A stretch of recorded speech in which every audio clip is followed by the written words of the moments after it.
People are saying that UV absorbers may have carcinogenics or that they might damage the skin, so you should avoid using them if possible. I went to Dubai the other day. Even though I was riding a horse in blazing hot 50-degree weather, and even though everyone around me looked red, I didn't have a t-shirt tan line. This is the best kind of UV ray protection.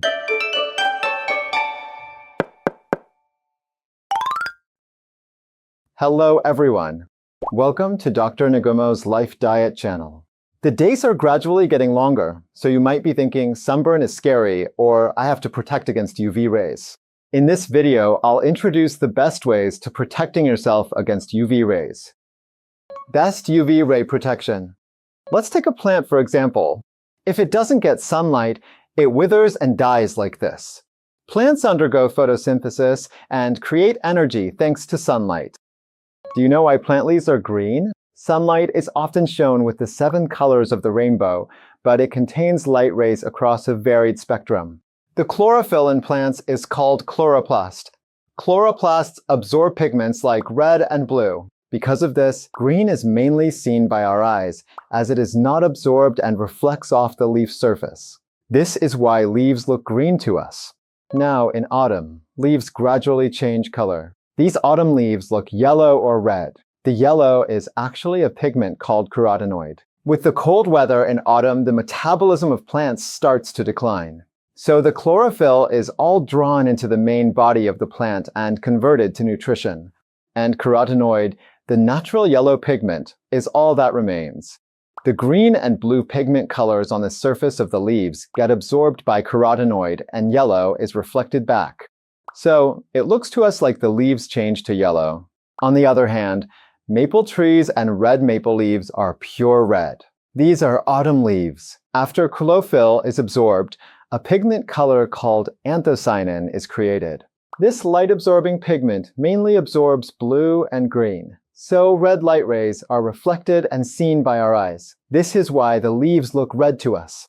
What exactly are these pigments doing? They conduct photosynthesis and create nutritional energy. They also protect the leaves so that their structure is not damaged by direct sunlight. This is why fruits and vegetables have different colors. For example, eggplants grown for produce are exposed to a fair amount of direct sunlight. Eggplants have a pigment called polyphenol that protects their bodies from UV rays. Polyphenol has antioxidant functions that prevent eggplants from having their bodies rusted from UV rays and from being oxidized.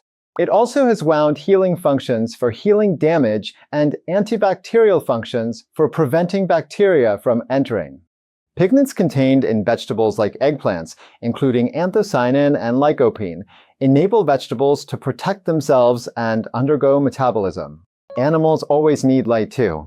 Ducks, for example, are always sunbathing. Lizards also sunbath in places with good sunlight. But if such animals just walk into sunny areas without any concern, they're very likely to get attacked by predators.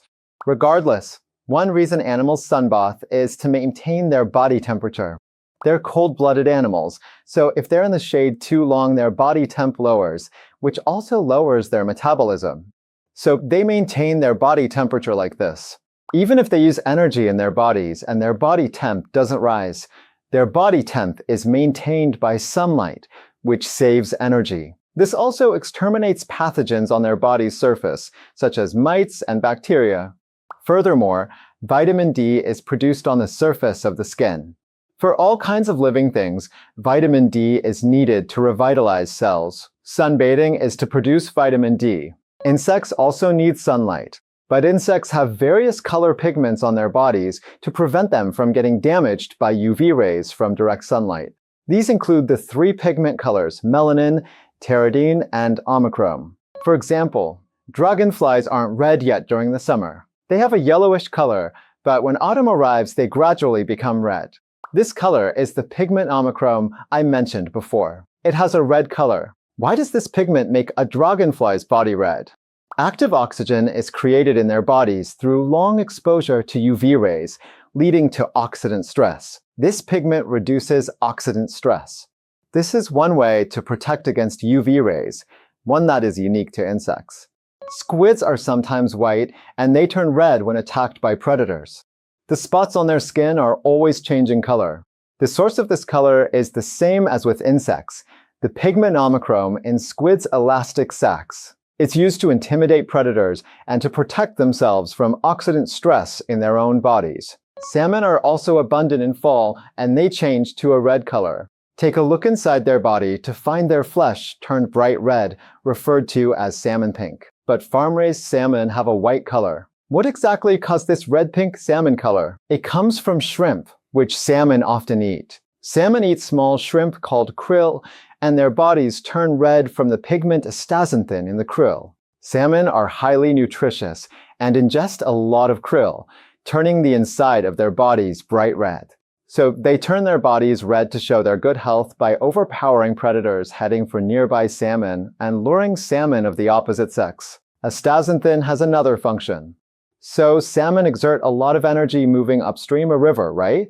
Moving upstream like this gradually creates oxidant stress and active oxygen in their bodies. Astaxanthin has antioxidant functions that prevent this. Shrimp also has astaxanthin. So they turn a bright red color when you boil them. But when they're alive, they don't really have a red color at all. Because if shrimp were that red, they'd be easily spotted and eaten by predators. So when they're in the natural world, they bind with a protein called crustacyanin, and they're normally a black color to hide themselves.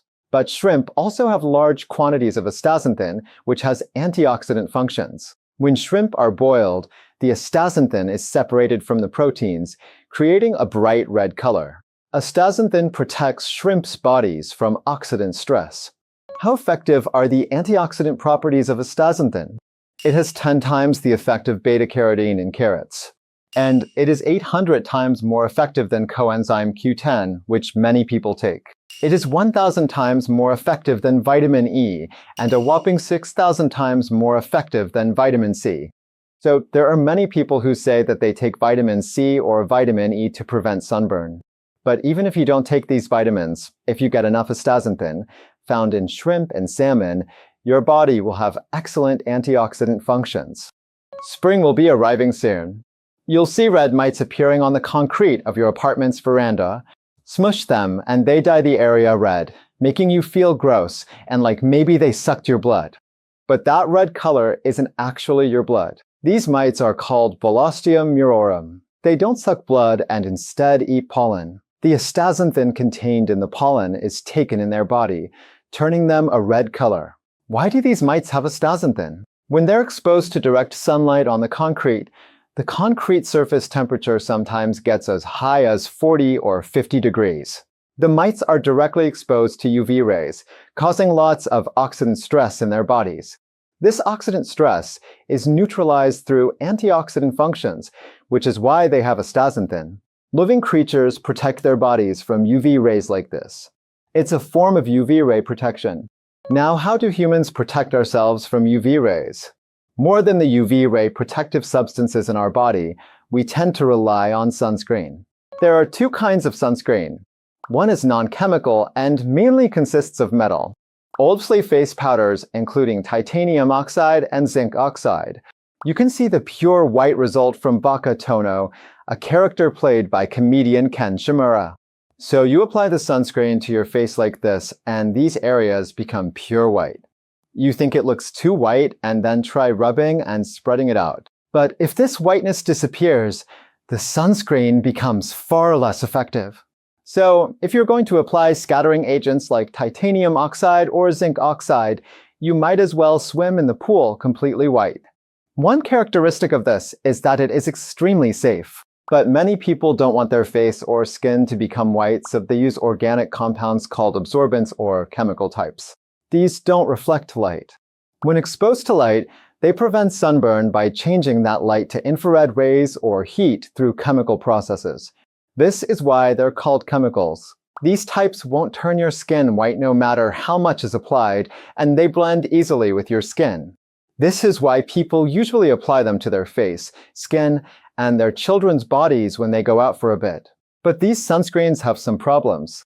When applied, they can cause light allergies and contact dermatitis. And that's not all. The oxybenzone and octinoxate contained in these sunscreens bleaches coral reefs when used in the ocean. These bright red coral reefs gradually wither and turn white, so these sunscreens are already banned in Palau and Hawaii.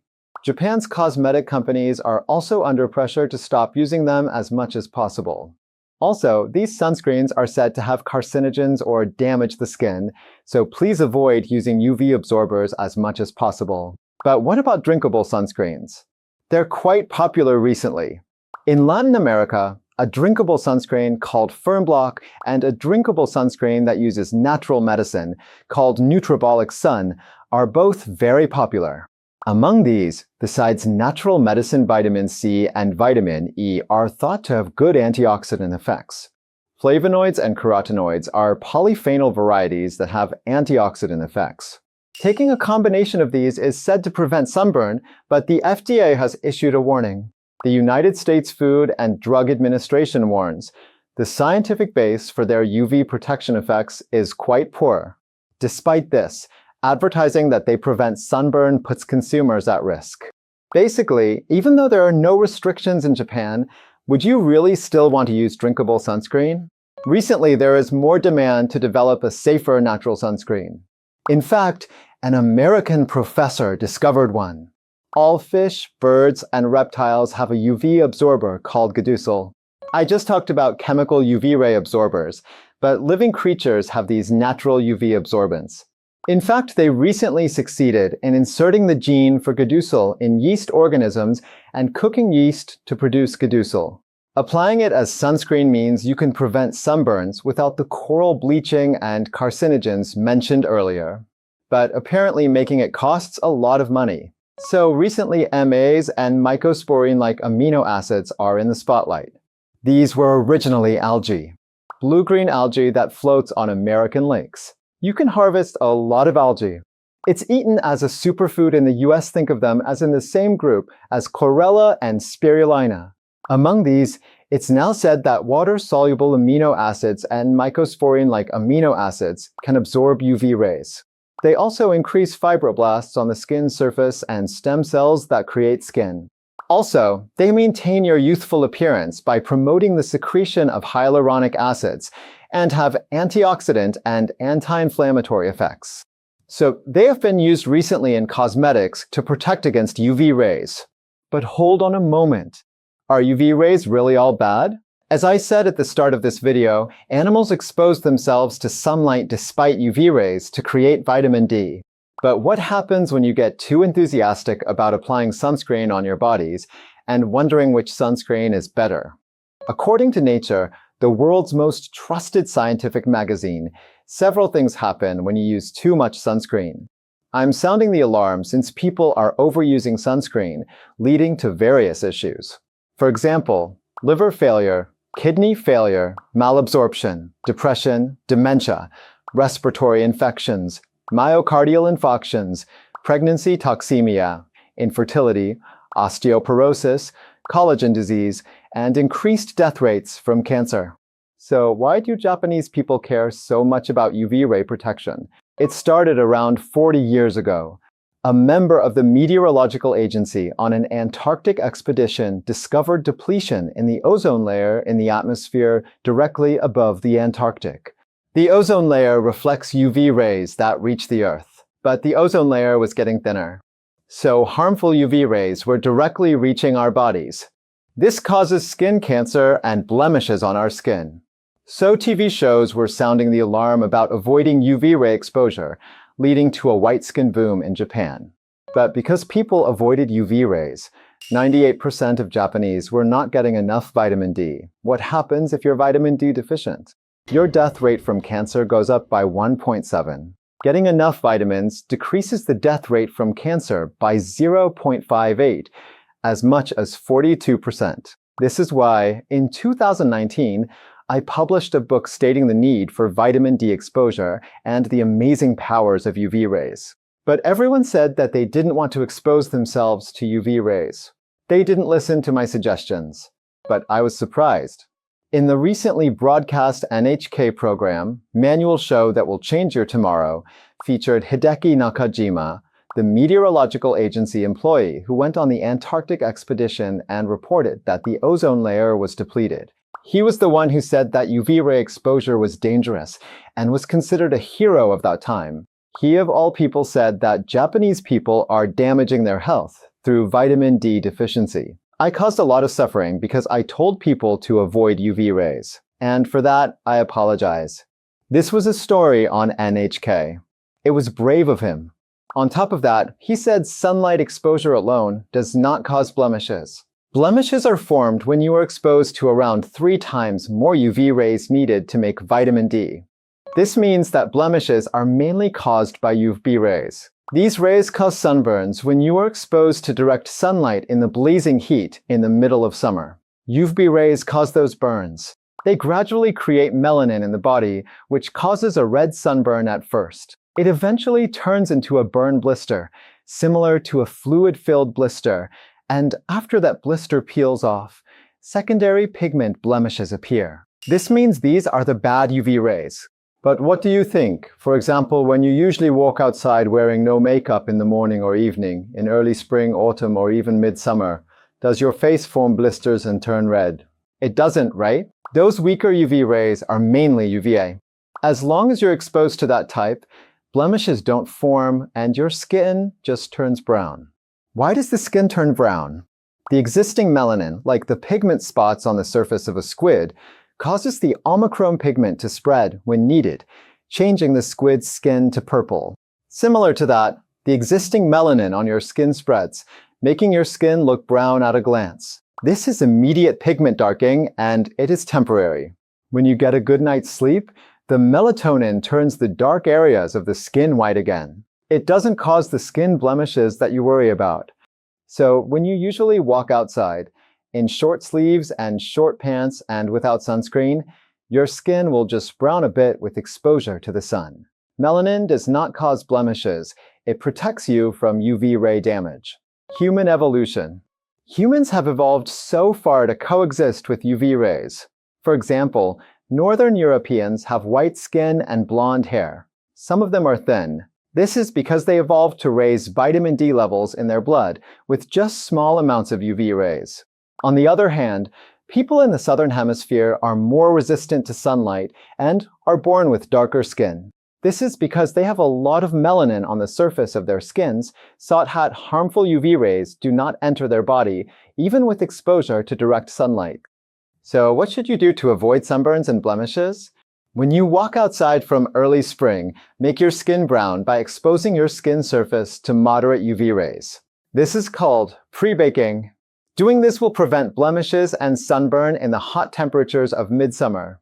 As for me, I usually enter a UV ray machine and lightly brown my skin. Thanks to this practice, I didn't have a t-shirt tan line despite riding on a horse in 50-degree heat and the people around me looking bright red. This is the best way to protect yourself from UV rays. Now to sum up, all living things on Earth evolved and developed receiving the benefits of the sun. This is why we're born with pigments and antioxidant properties to protect us from UV rays. Using chemical sunscreens is harmful to human bodies and the environment. More than that, excessive UV ray protection causes diseases of vitamin D deficiency, harming your health. Make use of the melatonin on the surface of your skin and engage in pre-baking and get a suntan by exposing yourself to UV rays in the early spring, as well as morning and evening. Doing this will create healthy, blemish-free skin even if you are exposed to direct sunlight in the blazing midsummer heat. That's all for today.